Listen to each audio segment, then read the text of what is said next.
जय श्री राधे, जय श्री कृष्ण, जय श्री सिया राम भगवान जी की। मंदिर श्री बंसी वाले महात्मा यूट्यूब चैनल की ओर से हम आप सभी भक्तों का हार्दिक अभिनंदन करते हैं। आज हम आपको सुनाने जा रहे हैं श्रीमद् भागवत महापुराण के 9वें स्कंध के 10वें अध्याय की परम पावन परम सुंदर कथा। इस अध्याय का नाम है भगवान श्री राम जी की लीलाओं का वर्णन।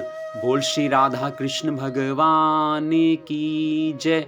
बोल श्रीमद् भागवत महापुराण की जय। आप सभी भक्त जो श्रीमद् भागवत महापुराण की इस कथा को सुन रहे हैं, आपसे निवेदन है कि 10वें और 11वें अध्याय की कथा को आप पूरी श्रद्धा भावना से सुने, क्योंकि इन दोनों अध्यायों में मर्यादा पुरुषोत्तम भगवान श्री रामचंद्र जी की बड़ी सुंदर लीलाओं का वर्णन किया गया है। इन दोनों अध्यायों में पूरी श्री राम कथा आ जाती है। वैसे तो श्रीमद् भागवत महापुराण की प्रत्येक अध्याय की कथा को पूरी श्रद्धा भावना से सुनना चाहिए, लेकिन ये जो 2 अध्याय हैं ये मर्यादा पुरुषोत्तम भगवान श्री राम जी की कथा के हैं, जिन्होंने अपना सारा जीवन मनुष्य मात्र को धर्म की मर्यादा सिखाने में लगा दिया। उन्हीं भगवान श्री रामचंद्र जी महाराज की कथा का वर्णन अब हम आपसे करने जा रहे हैं। तो 10वें अध्याय की परम पावन कथा इस प्रकार है। श्री सुखदेव जी महाराज राजा परीक्षित से आज श्री राम कथा का गुणगान करते हुए कहने लगे हैं, हे राजन, खटवांग के पुत्र दीर्घबाहु और दीर्घबाहु के परम यशस्वी पुत्र रघु हुए हैं। रघु के अज और अज के पुत्र महाराज दशरथ जी हुए हैं। देवताओं की प्रार्थना से साक्षात परब्रह्म परमात्मा भगवान श्री हरि जी ने अपने अंशांश से 4 रूप धारण करके राजा दशरथ के पुत्र के रूप में अवतार लिया है। उनके नाम थे श्री राम, लक्ष्मण, भरत और शत्रुघ्न। हे राजा परीक्षित, सीतापति भगवान श्री राम जी का चरित्र तो तत्वदर्शी ऋषियों ने बहुत कुछ वर्णन किया है और तुमने अनेक बार उसे सुना भी है।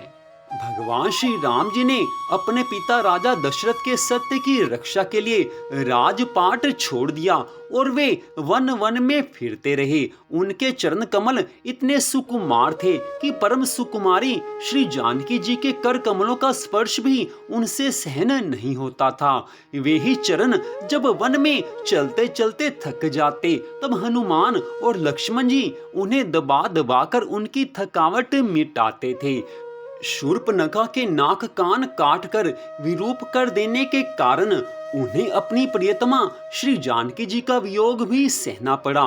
इस वियोग के कारण क्रोधवश उनकी भौहें तन गई, जिन्हें देखकर समुद्र तक भयभीत हो गया। इसके बाद उन्होंने समुद्र पर पुल बांधा और लंका में जाकर दुष्ट राक्षसों के जंगल को दावाग्नि के समान दग्ध कर दिया। वे कौशल नरेश हम सब की रक्षा करें। भगवान श्री राम जी ने विश्वामित्र जी के यज्ञ में लक्ष्मण के सामने ही मारीच आदि राक्षसों को मार डाला। वे सब बड़े बड़े राक्षसों की गिनती में थे। हे राजा परीक्षित, जनकपुर में सीता जी का स्वयंवर हो रहा था। संसार के चुने हुए वीरों की सभा में भगवान शंकर का वह भयंकर धनुष रखा हुआ था। वह इतना भारी था कि 300 वीर बड़ी कठिनाई से उसे स्वयंवर सभा में ला सके थे। भगवान श्री रामचंद्र जी महाराज ने उस धनुष को बात की बात में उठाकर उस पर डोरी चढ़ा दी और खींचकर बीचों बीच से उसके 2 टुकड़े कर दिए। ठीक वैसे ही जैसे हाथी का बच्चा खेलते खेलते ईख तोड़ डाले। भगवान ने जिन्हें अपने वक्ष स्थल पर स्थान देकर सम्मानित किया है, वे लक्ष्मी जी ही सीता जी के नाम से जनकपुर में अवतीर्ण हुई थी। वे गुण, शील, अवस्था, शरीर की गठन और सौंदर्य में सर्वथा भगवान श्री राम जी के अनुरूप थी। भगवान ने धनुष तोड़कर उन्हें प्राप्त किया है। अयोध्या को लौटते समय मार्ग में उन परशुराम जी से भेंट हुई है, जिन्होंने 21 बार पृथ्वी को राजवंश के बीज से भी रहित कर दिया था। भगवान ने उनके बढ़े हुए गर्व को नष्ट कर दिया। इसके बाद पिताजी के वचन को सत्य करने के लिए उन्होंने वनवास स्वीकार किया है।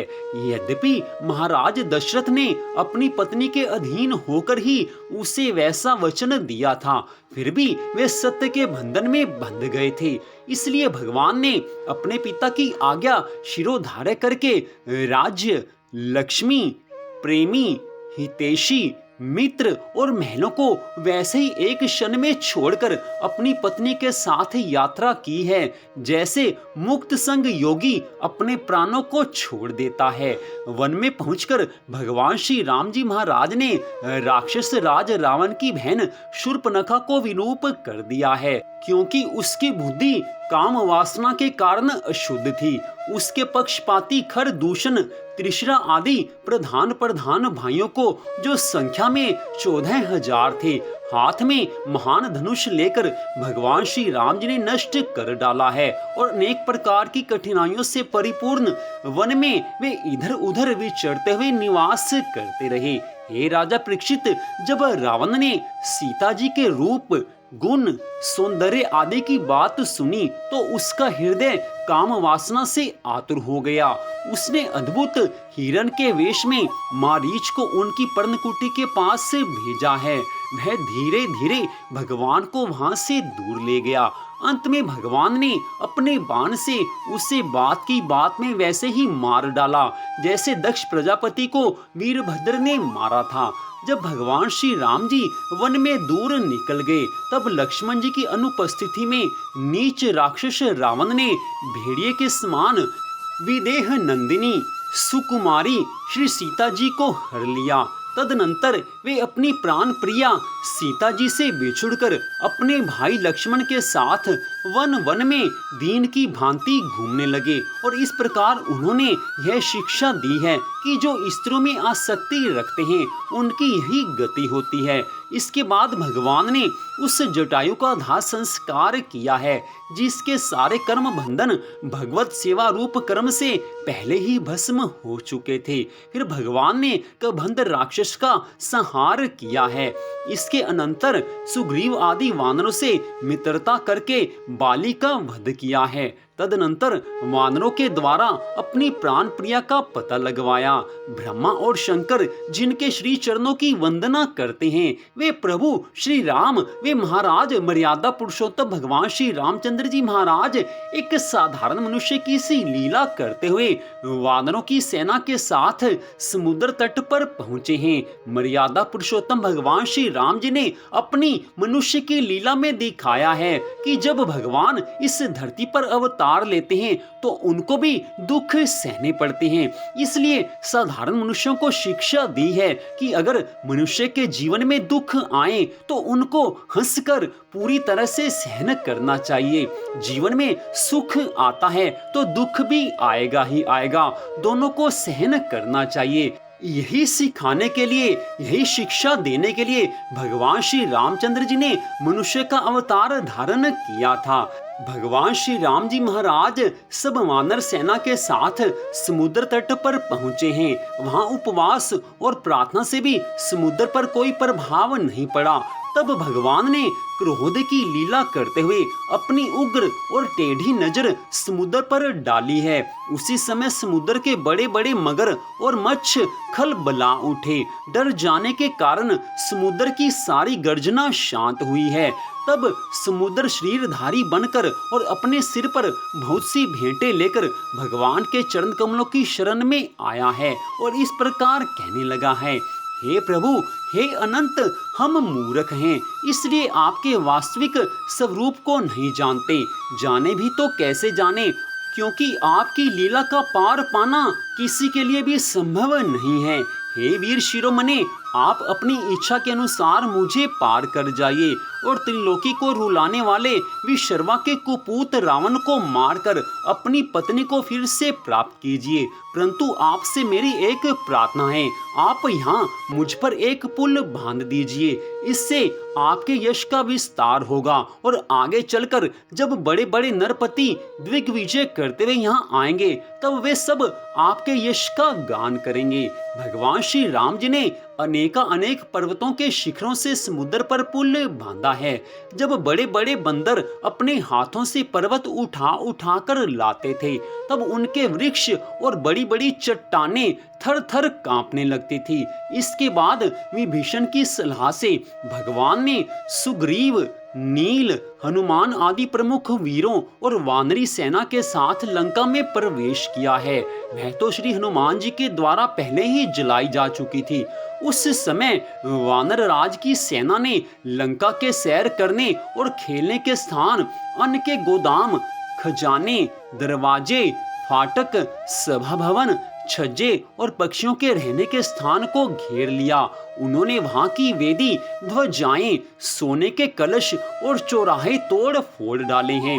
उस समय लंका ऐसी मालूम पड़ रही थी जैसे झुंड के झुंड हाथियों ने किसी नदी को मथ डाला हो। यह देखकर राक्षस राज रावण ने निकुंभ, कुंभ, धूम्राक्ष, दुर्मुख, सुरांतक, नरांतक, प्रहस्त, अतिकाय, विकंपन आदि अपने सब अनुचरों, पुत्र मेघनाथ और अंत में भाई कुंभकर्ण को भी युद्ध करने के लिए भेजा है। उन राक्षसों की वह विशाल सेना तलवार, त्रिशूल, धनुष, प्रास, रिष्टि, शक्ति, बाण, भाले, खड्ग आदि शस्त्र अस्त्र से सुरक्षित और अत्यंत दुर्गम थी। भगवान श्री राम ने सुग्रीव, लक्ष्मण, हनुमान, गंधमादन, नील, अंगद, जांबवान और पनस आदि वीरों को अपने साथ लेकर राक्षसों की सेना का सामना किया है। रघुवंश शिरोमणि भगवान श्री राम जी के अंगद आदि सब सेनापति राक्षसों की चतुरंगिनी सेना, हाथी, रथ, घुड़सवार और पैदलों के साथ द्वंद्व युद्ध की रीति से भिड़ गए और राक्षसों को वृक्ष, पर्वत, शिखर, गदा और बाणों से मारने लगे। उनका मारा जाना तो स्वाभाविक ही था क्योंकि वे उसी रावण के अनुचर थे जिसका मंगल श्री सीता जी को स्पर्श करने के कारण पहले ही नष्ट हो चुका था। जब राक्षस राज रावण ने देखा कि मेरी सेना का तो नाश हुआ जा रहा है तब वह क्रोध में भरकर पुष्पक विमान पर आरूढ़ होकर भगवान श्री राम जी के सामने आया है। उस समय इंद्र का सारथी मातली बड़ा ही तेजस्वी दिव्य रथ लेकर आया और उस पर भगवान श्री रामचंद्र जी महाराज विराजमान हुए हैं। रावण अपने तीखे बाणों से उन पर प्रहार करने लगा। भगवान श्री राम जी ने रावण से कहा है, हे नीच राक्षस, तुम कुत्ते की तरह हमारी अनुपस्थिति में हमारी प्राण प्रिय पत्नी को हर लाए। तुमने दुष्टता की हद कर दी है। तुम्हारे जैसा निर्लज्ज तथा निंदनीय और कौन होगा। जैसे काल को कोई टाल नहीं सकता, कर्तापन के अभिमानी को वह फल दिए बिना रह नहीं सकता, वैसे ही आज मैं तुम्हें तुम्हारी करनी का फल चखाता हूँ। इस प्रकार रावण को फटकारते हुए भगवान श्री रामचंद्र जी महाराज ने अपने धनुष पर चढ़ाया हुआ बाण उस पर छोड़ दिया है। उस बाण ने वज्र के समान उसके हृदय को विदीर्ण कर दिया। वह अपने 10 मुखों से खून उगलता हुआ विमान से गिर पड़ा। ठीक वैसे ही जैसे पुण्यात्मा लोग भोग समाप्त होने पर स्वर्ग से गिर पड़ते हैं। उस समय उसके पुरजन परिजन हाय हाय करके चिल्लाने लगे हैं। तदनंतर हजारों राक्षसियां मंदोदरी के साथ रोती हुई लंका से निकल पड़ी हैं और रणभूमि में आई हैं। उन्होंने देखा कि उनके स्वजन संबंधी लक्ष्मण जी के बाणों से छिन्न भिन्न होकर पड़े हुए हैं। वे अपने हाथों अपनी छाती पीट पीट कर और अपने सगे संबंधियों को हृदय से लगा लगा कर ऊंचे स्वर से विलाप करने लगी हैं। हाय हाय, हे स्वामी, आज हम सब बेमौत मारी गई थी। एक दिन वह था जब आपके भय से समस्त लोकों में त्राही त्राही मच जाती थी। आज वह दिन आ पहुंचा है कि आपके ना रहने से हमारे शत्रु लंका की दुर्दशा कर रहे हैं और यह प्रश्न उठ रहा है कि अब लंका किसके अधीन रहेगी। आप सब प्रकार से संपन्न थे, किसी भी बात की कमी नहीं थी, परंतु आप काम के वश में हो गए और यह भी नहीं सोचा कि सीता जी कितनी तेजस्विनी हैं, उनका कितना प्रभाव है। आपकी यही भूल आपकी इस दुर्दशा का कारण बन गई। कभी आपके कामों से हम सब और समस्त राक्षस वंश आनंदित होता था और आज हम सब तथा यह सारी लंका नगरी विधवा हो गई। आपका वह शरीर जिसके लिए आपने सब कुछ कर डाला आज गिद्धों का आहार बन रहा है और अपने आत्मा को आपने नरक का अधिकारी बना डाला। यह सब आपकी ही ना समझी और कामुकता का फल है। इससे आगे की कथा का वर्णन करते हुए श्री सुखदेव जी महाराज कहने लगे हैं, हे राजा परीक्षित, कौशलाधीश भगवान श्री रामचंद्र जी की आज्ञा से विभीषण ने अपने स्वजन संबंधियों का पितृयज्ञ की विधि से शास्त्र के अनुसार अंत्येष्टि कर्म किया है। इसके बाद भगवान श्री रामचंद्र जी महाराज ने अशोक वाटिका के आश्रम में अशोक वृक्ष के नीचे बैठी हुई श्री सीता जी को देखा है। वे उन्हीं के विरह की व्याधि से पीड़ित और अत्यंत दुर्बल हो रही थी। अपनी प्राण प्रिया अर्धांगिनी श्री सीता जी को अत्यंत दीन अवस्था में देखकर भगवान श्री रामचंद्र जी का हृदय प्रेम और कृपा से भर आया है। इधर भगवान का दर्शन पाकर सीता जी का हृदय प्रेम और आनंद से परिपूर्ण हुआ है। उनका मुख कमल खिल उठा है। भगवान ने विभीषण को राक्षसों का स्वामित्व, लंकापुरी का राज्य और एक कल्प की आयु प्रदान की है। इसके बाद पहले सीता जी को विमान पर बैठाकर फिर लक्ष्मण जी को विमान पर बैठाया है। सुग्रीव और सेवक हनुमान जी के साथ स्वयं भी प्रभु विमान पर सवार हुए हैं। इस प्रकार 14 वर्ष का व्रत पूरा हो जाने पर उन्होंने अपने नगर की यात्रा की है। उस समय मार्ग में ब्रह्मा आदि लोकपालगण उन पर बड़े प्रेम से पुष्पों की वर्षा कर रहे थे। इधर तो ब्रह्मा जी आदि बड़े आनंद से भगवान की लीलाओं का गान कर रहे थे और उधर जब भगवान को यह मालूम हुआ कि भरत जी केवल गोमूत्र में पकाया हुआ जौ का दलिया खाते हैं, वलकल पहनते हैं और पृथ्वी पर डाब बिछाकर सोते हैं और उन्होंने जटाएं बढ़ा रखी हैं, तब वे बहुत दुखी हुए हैं। उनकी दशा का स्मरण करके परम करुणाशील भगवान श्री रामचंद्र जी महाराज का हृदय आज भर आया है। जब भरत को मालूम हुआ है कि मेरे बड़े भाई भगवान श्री राम जी आ रहे हैं, तब वे पूर्ववासी मंत्री और पुरोहितों को साथ लेकर और भगवान की पादुकाएं अपने सिर पर रखकर उनकी अगवानी के लिए चले हैं। जब भरत जी अपने रहने के स्थान नंदीग्राम से चले, तब सब लोग उनके साथ साथ मंगल गान करते बाजे बजाते चलने लगे। वेदवादी ब्राह्मण बारंबार वेद मंत्रों का उच्चारण करने लगे और उसकी ध्वनि चारों ओर गूंजने लगी है। सुनहरी कामदार पताकाएं फहराने लगी हैं। सोने से मढ़े हुए तथा रंग बिरंगी ध्वजाओं से सजे हुए रथ, सुनहले साज से सजाए हुए सुंदर घोड़े तथा सोने के कवच पहने हुए सैनिक उनके साथ साथ चलने लगे हैं। सेठ, साहूकार, श्रेष्ठ वारांगनाएं, पैदल चलने वाले सेवक और महाराजाओं के योग्य छोटी बड़ी सभी वस्तुएं उनके साथ चल रही थी।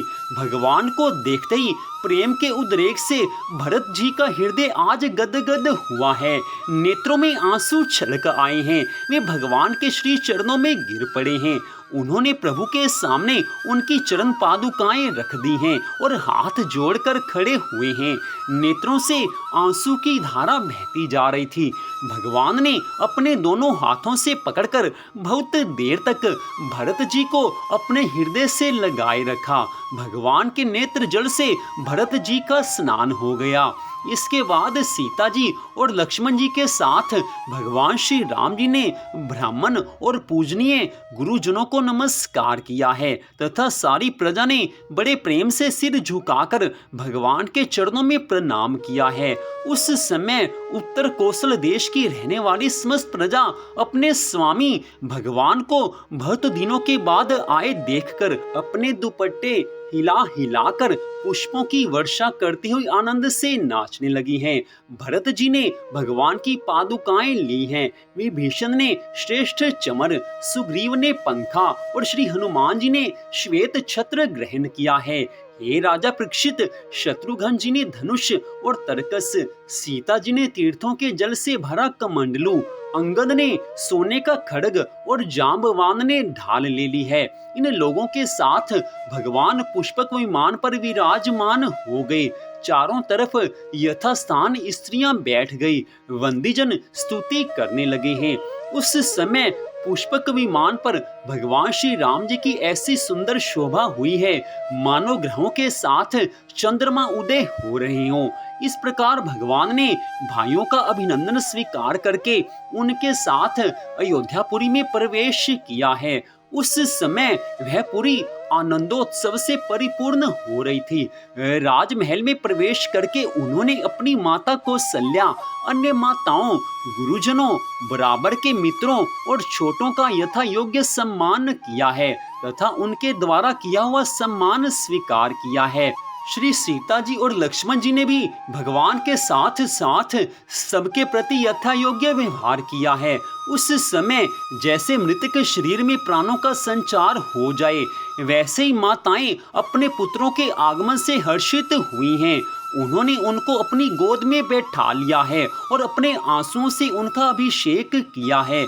उस समय उनका सारा शोक मिट गया। इसके बाद वशिष्ठ जी ने दूसरे गुरुजनों के साथ विधि पूर्वक भगवान की जटा उतरवाई है और बृहस्पति जी ने जैसे इंद्र का अभिषेक किया था, वैसे ही चारों समुद्रों के जल आदि से भगवान का अभिषेक किया है। इस प्रकार सिर से स्नान करके भगवान श्री रामचंद्र जी महाराज जी ने सुंदर वस्त्र, पुष्पमालाएं और अलंकार धारण किए हैं। सभी भाइयों और श्री जानकी जी ने भी सुंदर सुंदर वस्त्र और अलंकार धारण किए हैं। उनके साथ भगवान श्री राम जी अत्यंत शोभायमान हुए हैं। भरत जी ने उनके चरणों में गिरकर उन्हें प्रसन्न किया है और उनके आग्रह करने पर भगवान श्री राम जी ने राज सिंहासन स्वीकार किया है। बड़े आनंद का उत्सव आज सारी अयोध्या नगरी मना रही है। सब घरों में आज उत्सव मनाया जा रहा है। इसके बाद वे अपने अपने धर्म में तत्पर और वर्णाश्रम के आचार को निभाने वाली प्रजा का पिता के समान पालन करने लगे हैं। भगवान श्री राम जी के राज्य में उनकी सारी प्रजा भगवान को अपना पिता ही मानती थी। हे राजा परीक्षित, जब समस्त प्राणियों को सुख देने वाले परम धर्मज्ञ भगवान श्री रामचंद्र जी महाराज राजा हुए, तब था तो त्रेता युग, परंतु मालूम होता था मानो सतयुग ही आ गया है। हे परीक्षित, उस समय वन, नदी, पर्वत, वर्ष, द्वीप और समुद्र सब के सब प्रजा के लिए कामधेनु के समान समस्त कामनाओं को पूर्ण करने वाले बन रहे थे। इंद्रियातीत भगवान श्री राम जी के राज्य करते समय किसी को मानसिक चिंता या शारीरिक रोग नहीं होते थे। बुढ़ापा, दुर्बलता, दुख, शोक, भय और थकावट नाम मात्र के लिए भी नहीं थे। यहाँ तक कि जो मरना नहीं चाहते थे उनकी मृत्यु भी नहीं होती थी। भगवान श्री रामचंद्र जी महाराज ने एक पत्नी का व्रत धारण कर रखा था। उनके चरित्र अत्यंत पवित्र और राज ऋषियों के से थे। वे गृहस्थ उचित स्वधर्म की शिक्षा देने के लिए स्वयं उस धर्म का आचरण करते थे। सती शिरोमणि सीता जी अपने पति के हृदय का भाव जानती रहती। वे प्रेम से, सेवा से, शील से, अत्यंत विनय से तथा अपनी बुद्धि और लज्जा आदि गुणों से अपने पति मर्यादा पुरुषोत्तम भगवान श्री रामचंद्र जी महाराज का चित्त चुराती रहती थी। तो इस प्रकार श्री सुखदेव जी महाराज ने राजा परीक्षित से आज श्री राम कथा का बड़ा सुंदर वर्णन किया है। मर्यादा पुरुषोत्तम भगवान श्री रामचंद्र जी महाराज जैसा राजा ना तो कोई हुआ है ना कोई होगा। भगवान श्री रामचंद्र जी महाराज ने जैसे धर्म का पालन किया है वैसे धर्मों का पालन कोई आज तक त्रिलोकी भर में नहीं कर पाया। श्री सुखदेव जी महाराज ने भगवान श्री राम जी की सारी रामायण आज के इस अध्याय में सुना दी है। भगवान श्री राम जी की लीलाओं का गुणगान करना, उस गुणगान को सुनना भगवान की कृपा से ही संभव हो सकता है। श्री सुखदेव जी महाराज ने मर्यादा पुरुषोत्तम भगवान श्री राम जी की लीलाओं का बड़ा संक्षेप में यहाँ पर गुणगान किया है। अगले अध्याय में भी आप भगवान श्री राम जी की शेष लीलाओं को सुन पाएंगे। तो मंदिर बंसी वाले महात्मा यूट्यूब चैनल की ओर से आज की इस कथा को सुनने के लिए आप सबका हार्दिक धन्यवाद। भगवान श्री राधा कृष्ण जी की श्रीमद् भागवत महापुराण की अनंत कृपा सदा आप सब पर, आपके परिवार पर बनी रहे, इसी मंगल कामना के साथ जय श्री राधा रानी सरकार की, जय श्री कृष्ण भगवान की, जय श्री सिया राम जी भगवान की, जय श्रीमद् भागवत महापुराण की, जय श्री सुखदेव जी महाराज की। जय जय श्री राधे, जय जय श्री राधे, जय जय श्री राधे श्याम।